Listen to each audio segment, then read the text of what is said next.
السلام عليكم ورحمة الله وبركاته.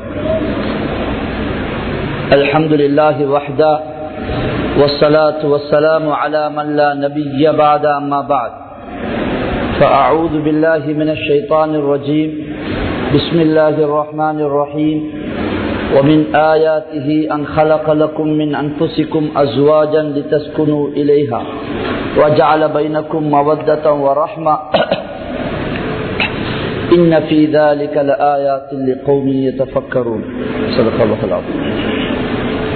அன்பான கண்ணியமான மேலான பெரியோர்களே, சகோதரர்களே, ஒரு சந்தோஷமான சபையிலே நாங்கள் அமர்ந்திருக்கிறோம்.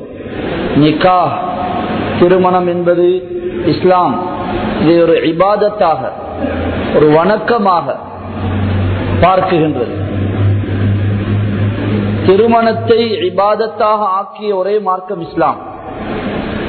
மற்ற மதங்களை, மார்க்கங்களை எடுத்துக்கொண்டால், இறைவனை நெருங்குவதாக இருந்தால், ஆன்மீகத்திலே ஒருவர் ஈடுபடுவதாக இருந்தால், அவர் திருமணத்தை விட்டு விட்டு துறவரத்தை மேற்கொள்ள வேண்டும்.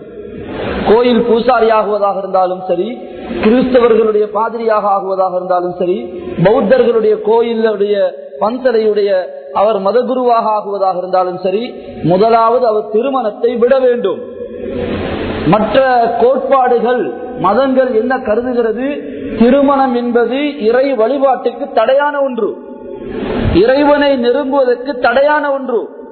ஒருவன் இறைவனை நெருங்க வேண்டுமா, தெய்வத்தை நெருங்க வேண்டுமா, திருமணத்தை விட வேண்டும், துறவரத்தை மேற்கொள்ள வேண்டும் என்ற அந்த கோட்பாடுகளும் கொள்கைகளும் மதங்களும் சொல்லுகின்ற அதே நேரத்தில் இஸ்லாமிய மார்க்கம் திருமணத்தை இபாதத் என்று சொல்கிறது. இறைவனை நெருங்க வேண்டுமா, திருமணம் முடியுங்கள். தக்குவா வேண்டுமா, திருமணம் முடித்து உங்களை தக்குவா உடையவர்களாக மாற்றிக்கொள்ளுங்கள்.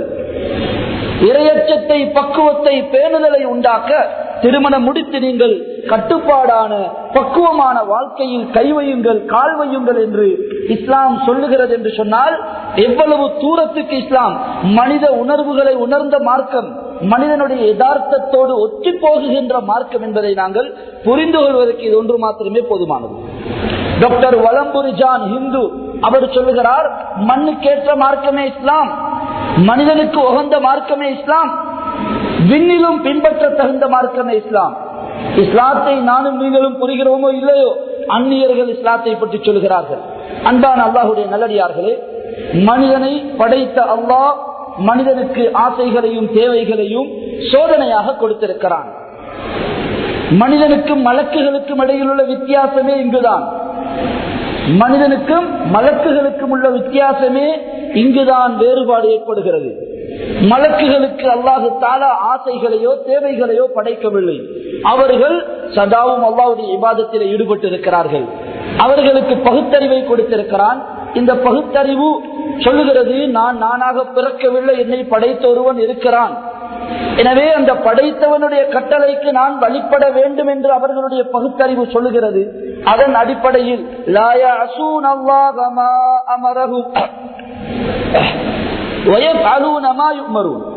அல்லாஹ்வுடைய கட்டளையை 100% ஏற்று நடக்குகின்றவர்களாக, அல்லாஹ்வுடைய கட்டளைக்கு மாற்றம் செய்யாதவர்களாக அவர்கள் இருக்கிறார்கள். அவர்களுடைய பகுத்தறிவு சொல்லுகிறது, படைத்தவனுக்கு வழிபட வேண்டும். இந்த பகுத்தறிவின்படி படைத்தவனுக்கு வழிபடுவதற்கு ஆசையோ தேவையோ தடையாக இல்லை. சதாவும் அவர்கள் இபாதத்திலே இருக்கிறார்கள். சாப்பிட வேண்டிய தேவை அவர்களுக்கு இல்லை. எப்ப பசி இல்லையோ அப்ப சாப்பிட வேண்டிய அவசியமும் இல்லை. எப்ப சாப்பாடு இல்லையோ வெளிவாசலுக்கு போற தேவை இல்லை. எப்ப சாப்பாடு இல்லையோ தூக்கம் இல்லை. எப்ப சாப்பாடு இல்லையோ நோய் இல்லை. எப்ப சாப்பாடு இல்லையோ சம்பாதிக்கிற தேவை இல்லை. எல்லாமே அதோட தான் சம்பந்தப்பட்டிருக்குது.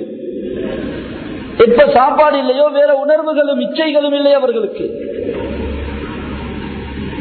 மனிதனாக படைக்கப்பட்ட நாம் இந்த மலக்குகளுக்கு நேர் ஆப்போசிட் சைட்ல இன்னொரு படைப்பல்லா படைச்சிருக்கிற மிருகங்கள். மலக்குகளுக்கு பகுத்தறிவை கொடுத்திருக்கிறான், ஆசைகளை கொடுக்கவில்லை, தேவைகளை உண்டாக்கவில்லை. ஆனா மிருகங்களுக்கு ஆசைகளையும் தேவைகளையும் கொடுத்திருக்கிறான், பகுத்தறிவை அல்லாஹ் கொடுக்கவில்லை. ஆசை தேவை இருக்கிறதுக்கு, ஆசைக்கு பின்னால தேவைக்கு பின்னால அலையுது. வாழ்றதே ஆசைக்காக, வாழ்றதே தேவைக்காக. எங்க கிடைக்கும், எங்க கிடைக்கும், எப்ப கிடைக்கும், ரோட்லயா காட்டுலயா, ஹலாலா ஹராமா, இரவா பகலா, பிரச்சனையே இல்லை. அதுக்கு ஆசையை பூர்த்தி செய்யணும், அவ்வளவுதான். தேவையை பூர்த்தி செய்யணும். தன்னுடையதா அடுத்தவருடையதா பிரச்சனையே இல்லை, கிடைச்சா சாப்பிடும், அவ்வளவுதான். ஆசைகளை கொடுத்திருக்கிறான், பகுத்தறிவு கிடையாது.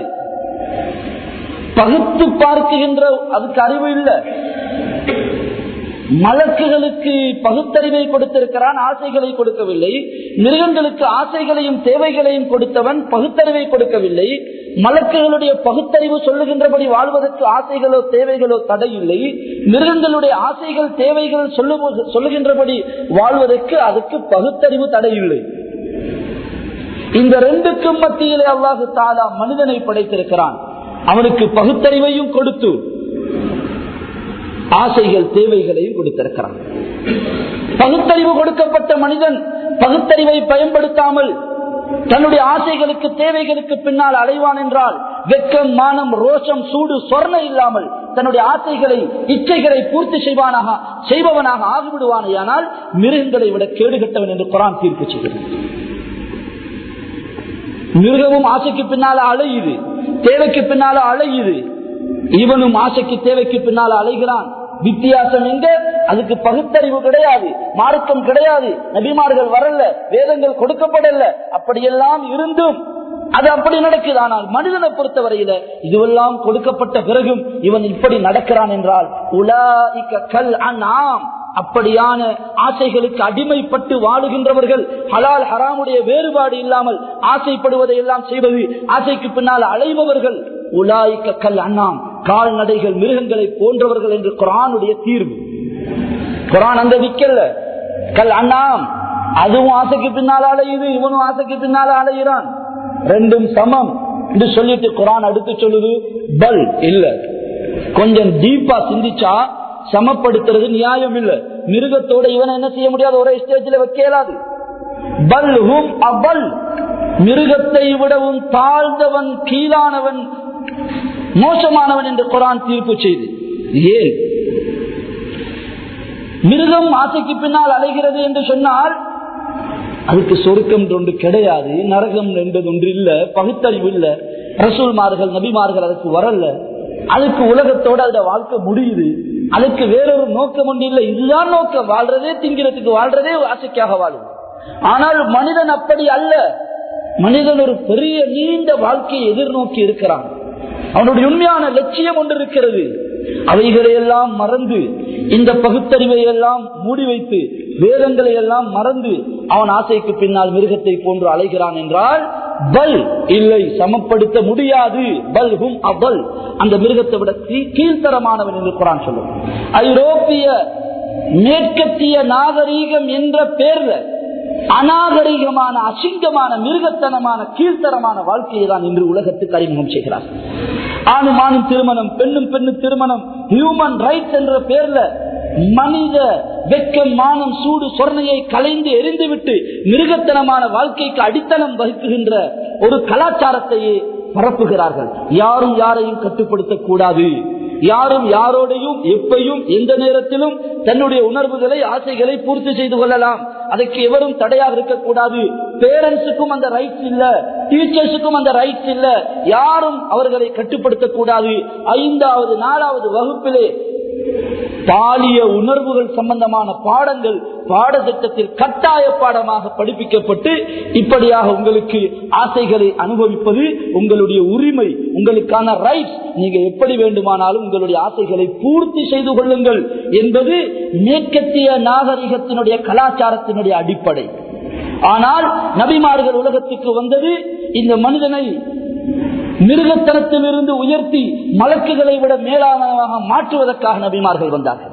இந்த மனிதன் மலக்குகளுக்கும் மிருகத்துக்கும் இடையில் பகுத்தறிவும் ஆசைகளும் கொடுக்கப்பட்ட மனிதன் ஆசைகளை கட்டுப்படுத்தி அல்லாவின் அவனுடைய வழிகாட்டல் படி தன்னுடைய ஆசைகளை பூர்த்தி செய்பவனாக மாறிவிட்டால், அவன் ஆசையை பூர்த்தி செய்வது சதகா, அவன் இச்சையை பூர்த்தி செய்வது இபாதத், அவன் மலக்கை விட உயர்ந்தவனாக மாறிவிடுகிறான். மலக்கும் அல்லாவுக்கு கட்டுப்படுகிறான், மனிதனும் அல்லாவுக்கு கட்டுப்படுகிறான். ஆனால் மலக்கு ஆசைகள் இல்லை, தேவைகள் இல்லை, அல்லாஹ்வுக்கு கட்டுப்பட்டு வாழுகிறார். ஆனால் மனிதனை பொறுத்தவரையில் ஆசைகள், தேவைகள், சூழ்நிலைகள் இவற்றுக்கு மட்டிலே எதிர்நீச்சல் அடித்துக் கொண்டு போராட்டம் செய்து கொண்டு அல்லாஹ்வுக்கு கட்டுப்படுகிறான் என்று சொன்னால் நிச்சயம் சத்தியம் இவன் மலக்குகளை விட உயர்ந்தவன் என்ற ஷரியாவுடைய தீர்வில் எந்த சந்தேகமும் இல்லை. வலக்கது கர்ரம்னா பனி ஆதமுடைய தஃப்சீர்ல இப்னு அப்பாஸ் ரலியல்லாஹு தஆலா அன்ஹு சொல்கிறார்கள், மனிதன் அல்லாஹ்வுடைய கட்டளைக்கு வழிபட்டவன் நடப்பவனாக மாறிவிட்டால் அவன் மலக்குகளை விட உயர்ந்த ஸ்தானத்துக்கு போய்விடுவான். எனவே அன்பான அல்லாஹ்வுடைய நல்லடியார்களே, நிக்காஹுடைய பயான் என்பது நீண்ட நேரம் பிரசங்கம் செய்கின்ற ஒரு அவகாசமோ சந்தர்ப்பமோ அல்ல. மிஞ்சினா ஒரு 15 நிமிஷம் 20 நிமிஷம் பேசுற ஒரு சந்தர்ப்பம், அவ்வளவுதான். அதை விட கூடுதலாக செய்யறது பொருத்தம் இல்லை. மாப்பிள்ளை பிள்ளைக்கு விஷயம் நடக்கணும் அவசரமா, அவர் பார்த்துக்கிட்டு இருக்கிறாரு, அதற்கு பாட்டுல கத்திட்டு இருக்கிறார், நம்ம விஷயம் நடக்க மாட்டேங்குது. மாஷா அல்லாஹ்வுடைய கிருபை, அல்லாஹ் பரக்கத் செய்யட்டும். சந்தோஷமான ஒரு சபை மஜ்லிஸ். நிக்காஹ்ன்றது ஒரு இபாதத். இபாதத் என்று சொன்னா அதுல ஊர் சடங்குகளுக்கோ குடும்ப பழக்க தோஷங்களுக்கோ ஊர் வளமைகளுக்கோ அதுல சம்பந்தம் இல்ல. இபாதத் அல்லாஹ்வும் ரசூலும் சொன்னபடி செய்யறதுதான் இபாதத். தொழுகிறது எங்கட ஊர்ல லொஹர 5 காத்தா தொழுகிறது வழக்கம். எங்கட ஊர் பழக்கம் அப்படி.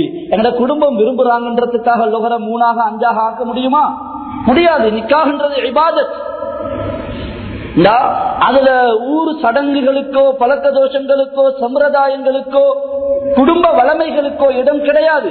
அல்லாஹ் ரசூல் எப்படி சொல்றாங்க, நாங்க எப்படி எங்க மகன் நிக்காக எப்படி செஞ்சா அல்லாஹ் சந்தோஷப்படுவான் சொல்லுங்க, அதுல தந்த மாதிரி நாங்க செஞ்சு கொள்றோம். நம்ம ஊர்ல கண்டில் அக்குரனில சென்ற கிழமை எங்கட குடும்பத்துல ஒரு நிக்காக பேசினாங்க. பெண் வீட்டார் மாப்பிள்ளை வீட்டார கூப்பிட்டு சொன்னேன், நீங்க 2 பேரும் எல்லாரையும் சந்தோஷப்படுத்த விரும்புவீங்க, வார எல்லாரையும் சந்தோஷப்படுத்தணும். பெண் வீட்டார் மாப்பிள்ளை வீட்டார சந்தோஷப்படுத்தணும், மாப்பிள்ளை வீட்டார் பெண் வீட்டார சந்தோஷப்படுத்தணும், வார விருந்தாளிகளை சந்தோஷப்படுத்தணும், வியாபார தொடர்பு உள்ளவங்க வருவாங்க அவங்கள சந்தோஷப்படுத்தணும், கடையில ஸ்டாஃப்கள் வருவாங்க அவங்களுக்கு டேபிள் அரேஞ்ச்மெண்ட் வேறையா செய்யணும், யாருக்கும் எந்த குறையும் நடந்துடக்கூடாது, யாரும் அதிருப்தியோட போயிடக்கூடாது, சாப்பாடோ கறிகளோ போதாமல் ஆகிடக்கூடாது, எல்லாரும் எல்லாரையும் திருப்திப்படுத்தணும் என்ற எண்ணம் திருமணத்தில் இருக்கிறது எல்லாருக்கும். அது எல்லாத்துக்கும் மேலாக எல்லாரையும் படைச்ச அல்லாஹ்வை நாங்க திருப்திப்படுத்துறோமான்றதை பார்த்துக் கொள்ளுங்க. வார போற ஆக்களை திருப்திப்படுத்தணும்ன்ற வேகத்துல, பொண்ணூட்டார மாப்பிள்ளை வீட்டார திருப்திப்படுத்தணும்ன்ற வேகத்துல படைச்ச அல்லாஹ்வை கோபப்படுத்துறாங்க. அன்பான கண்ணியமான சகோதரர்களே, திருமணங்கள் முன்மாதிரியாக நடாத்தப்பட வேண்டும். இஸ்லாம் திருமணத்தை ரொம்ப சிம்பிளாக, இன்றைக்கு பேசினோமா சரியா, நாளைக்கு வச்சுக்கொள்வோமா, நாளைக்கு வச்சுக்கொள்வோம், முடிஞ்சு.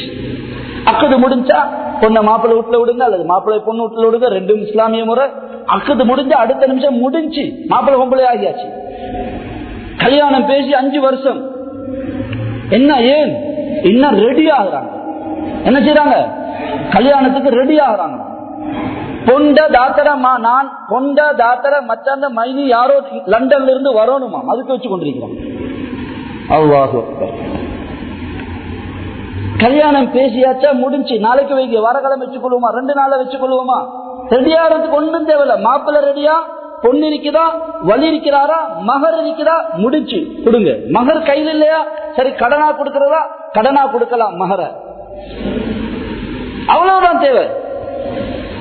கண்ணியமான சகோதரர்களே, இஸ்லாம் திருமணத்தை இலகுபடுத்தியது, ஹலாலை இலகுபடுத்தியது, ஹராத்தை கொடூரமான பயங்கரமான மிருகத்தனமான செயலாக உலகத்துக்கு அறிமுகப்படுத்தியது. ஹராமான நடவடிக்கை செய்பவன், அதில் ஈடுபடுபவன் கல்லறிந்து முழு ஊர் பார்க்க கொல்லப்பட வேண்டிய ஒருவன் இந்த பூமிக்கு மேலே வாழ்வதற்கு தகுதி இல்லாத அவள் ஒரு கொடூரமான பாவமாக சித்தரித்து உள்ளங்களில் அதனுடைய பயங்கரத்தை இஸ்லாம் பதிய வைத்தது. திருமணம் பேசின முடிஞ்சு. இன்று நாம திருமணத்தை பாரமாக்கிக் கொண்டோம். ஊரில் இல்லாத, மார்க்கத்தில் இல்லாத, குர்ஆன்ல சுன்னாவுல சீராவுல இல்லாத, சஹாபாக்களுடைய நடைமுறையில் இல்லாத சடங்குகளை, பழக்க தோஷங்களை, சம்பிரதாயங்களை திருமணம் என்ற பெயரிலே நாங்கள் செய்து கொண்டிருக்கிறோம். தவற காட்டுறது இடமாக திருமணத்தை ஆக்கிட்டோம். அதனுடைய ரிசல்ட் என்ன? திருமணம் பாரமாகி பாவங்கள் இலகுவாகி கொண்டு போகும். திருமணங்கள் பாரமாகி பாவங்களுடைய வழிகள் திறப்பட்டுக் கொண்டு போகுது. கண்ணியமான சகோதரர்களே, ஒரு ஆய்வின்படி, ஒரு கணிப்பீடின்படி விபச்சாரங்களும் இந்த அசிங்க மானக்கேடான கெட்ட உறவுகளும் தொடர்புகளும் சம்பந்தங்களும் இஸ்லாமிய சமூகத்தில் இந்த நாட்டில் கூடிக்கொண்டு போகுது. அதற்கான காரணங்கள் ஒன்று, வயது வந்தும் 4:20 முடிச்சிருவேன் இன்ஷா அல்லாஹ். வயது வந்தும் திருமணம் செய்து கொடுக்கப்படாமல் தாமதப்படுத்துவது. பசிச்சவனுக்கு ஹலாலான சாப்பாட்டை கொடுக்காட்டி எங்கேயாவது போய் ஹராத்தை தின்னும். இரண்டாவது, திருமணம் முடிச்ச பிறகு வருட கணக்கிலே பெண்ணை விட்டு விட்டு வெளிநாடுகளிலே இருக்கிறது. மூன்றாவது, பல கூட்டு குடும்ப வாழ்க்கை நடத்தும். ஒரு வீட்டுக்கு 4-5 குடும்பம், மகரம் கிடையாது, ஹராம் கிடையாது, ஹலால் கிடையாது, மச்சான் மைனி எல்லாரும் தமாசும் கேலியும் கிண்டலும் சிரிப்பும். அல் ஹமு அல் மௌத், மௌத்த பயப்படுற மாதிரி பயப்படுங்க. வெளியில் உள்ளவனை பயப்பட தேவையில்லை. வெளியில் உள்ளவனுக்கு அவ்வளவு தைரியம் வராது. உள்ளுக்குள்ளுக்கே நடந்து கொண்டிருக்கும். அல் ஹமு அல் மௌத் என்று ரசூலுல்லாஹி ஸல்லல்லாஹு அலைஹி வஸல்லம் சொன்னாங்க. மனைவியுடைய மற்ற மைனிமார்களோ அல்லது கணவனுடைய நானதம்பியுடைய உறவு இருக்கிறதே, இது மஹரம் இல்லாத இந்த உறவுகள் மரணம், டேஞ்சர் என்று சொன்னாங்க. கூட்டு குடும்ப வாழ்க்கை. நாலாவது, இன்டர்நெட், பேஸ்புக் இவைகளுடைய சம்பந்தங்கள். இன்றைக்கு எங்கட சமூகம் சீரழியுது. Facebook friends. கண்ணியமான சகோதரர்களே, எங்கட சமூகம் ஒழுக்கமான, மரியாதையான, கட்டுப்பாடுடைய, கட்டுக்கோப்புடைய ஒரு கண்ணியமான சமுதாயம். வாழ்றதுனா முஸ்லிம்களை போல வாழணும். குடும்ப வாழ்க்கையா முஸ்லிம்களை போல வாழணும். பிள்ளை வளர்க்கிறதா முஸ்லிம்களை போல வளர்க்கணும் என்று உலகத்துக்கு பாடம் படிச்சு கொடுக்குகின்ற ஒரு சமூகமாக இஸ்லாமிய சமூகம் வரலாறு நெடுகிலும் இருந்திருக்கிறது. வியாபாரம் செய்யறதா முஸ்லிம்களோட தான் செய்யணும், முஸ்லிம்களை மாதிரி செய்யணும். இதுதான் வரலாறு நெடுகிலும் முஸ்லிம்கள் அடையாளப்படுத்தப்பட்ட, இனம் காட்டப்பட்டிருக்கிறார்கள். கண்ணியமான சகோதரர்களே, அல்லாஹு சுப்ஹானஹு வ தஆலா அவ்வளவு கண்ணியமான மார்க்கத்தை எங்களுக்கு தந்திருக்கிறான். எங்களுக்கு இன்றைக்கு அல்லாஹ்வோ ரசூலோ எங்களுக்கு வழிகாட்டுறது கிடையாது. எங்களுக்கு யாரு கைட் பண்றாங்க தெரியுமா? அந்த நடிகனும், இந்த ஆடகனும், பாடகனும், அந்த விளையாட்டு வீரனும். அவன மாதிரி நான். கண்ணியமான சகோதரர்களே, நடிப்பை நாங்க வாழ்க்கையாக்க பார்க்கிறோம். அவன் நடிக்கிறான், அவனுடைய பேரே ஆக்டர். என்ன செய்யற? ஆக்ட் பண்றான். சிரிச்சாலும் நடிப்பு, அடிச்சாலும் நடிப்பு, அன்பு செலுத்தினாலும் நடிப்பு, எல்லாமே நடிப்பு. இவர் நடிப்பை பார்த்து வாழ பார்க்கிறான். சஹாபாக்கள் வாழ்ந்து காட்டினாங்க, நடிச்சு காட்டல. எனவே கண்ணியமான மேலான பெரியவர்களே, சோதரர்களே, என்னுடைய திருமணங்கள் முன்மாதிரியாக நடக்க வேண்டும். அடையாளம் போடுறதோ, நிச்சயதார்த்தம் சாப்பாடோ, பெட்டி கொண்டு போடுற சாப்பாடோ, இதெல்லாம் இஸ்லாத்துல இல்லாத சம்பிரதாயங்கள். நிக்காஹ் முடிஞ்சா அவ்வளவுதான், முடிச்சு கல்யாணம். மாப்பிள்ளைக்கு வசதி இருந்தா ஒரு சின்ன சாப்பாடு, ஒரு 10 பேரோ 15 பேரோ 20 பேரோ சாப்பாடு போட்டா முடிச்சு வலிமா. அது எப்ப வேண்டாலும் போடலாம். இன்றைக்கு நிக்கா முடியுது, ஒரு வார கிழமை, 2 கிழமை, 3 கிழமை, எப்ப அவருக்கு வசதி இருக்கோ சின்ன ஒரு சாப்பாடு. அவருக்கு சொல்லல, இவருக்கு சொல்லலன்றதை இன்றைக்கு நாங்க பெருசாக்குறோம். ரசூலுல்லாஹி ஸல்லல்லாஹு அலைஹி வஸல்லம் சொல்லாமலே சஹாபாக்கள் திருமணத்தை செஞ்சாங்க. ஜாபிர் இப்னு அப்துல்லாஹ் ரலியல்லாஹு அன்ஹு தபூக்ல போயிட்டு வராங்க. என்ன வேகமா போறீங்க? யா ரசூலல்லாஹ், நான் கல்யாணம் முடிச்சேன். ரசூல் ஸல்லல்லாஹு அலைஹி வஸல்லம் தெரியாது. அப்துர் ரஹ்மான் இப்னு அவுஃப் ரலியல்லாஹு வராங்க. என்ன அத்தரெல்லாம் பூசிக்கொண்டு வாரீங்க, என்ன விஷயம்? ஏதோ விசேஷம் போல விளங்குது. யா ரசூலல்லாஹ், நான் நேத்து நிக்காஹ் முடிச்சேன். மதீனால நடக்குது, ரசூல் ஸல்லல்லாஹு அலைஹி வஸல்லம் தெரியாது. கோபப்பட்டாங்களா, வேகப்பட்டாங்களா, ஆத்திரப்பட்டாங்களா, சந்தோஷப்பட்டு துவா செஞ்சாங்க. திருமணங்களை பேசி அடுத்த நாள், 2 நாள், 3 நாள் எடுக்கிற பழக்கத்தை கொண்டு வாங்க. லேசாக, சிம்பிளாக, வசதி உள்ளவங்க சிம்பிளா செஞ்சு காட்டுங்க. கண்ணியமான மேலான பெரியவர்கள் சோதரர்களே, அல்லாஹு சுப்ஹானஹு வ தஆலா இந்த தம்பதிகளுடைய ஒன்று சேருவதற்காக நிக்காஹுக்காக நாங்கள் ஒன்று சேர்ந்திருக்கிறோமோ அல்லாஹு தஆலா அந்த தம்பதிகளுடைய வாழ்க்கையில் பரக்கத் செய்வானாக. அவருடைய உள்ளங்களை இணைத்து சந்தோஷமான சுபிட்சகரமான வாழ்க்கை நசீபாக்குவானாக. அவர்கள் மூலமாக சமுதாயத்துக்கு சமூகத்துக்கு சாலிஹான நல்ல தம்பதிகளை நல்ல பிள்ளைகளை அல்லாஹு தஆலா உருவாக்கி தருவானாக. அவர்களுடைய குடும்பத்தினுடைய உள்ளங்களை கண்களை குளிரச் செய்யக்கூடிய ஒரு நல்ல குடும்ப வாழ்க்கை அவர்களுக்கு கொடுத்தருவானாக. வாஹிர் தவானா அல்ஹம்துலில்லாஹி ரப்பில் ஆலமீன். அஸ்ஸலாமு அலைக்கும் வரஹ்மத்துல்லாஹி வபரகாத்துஹு. For more lectures, visit slhub.com. For more lectures, visit slhub.com.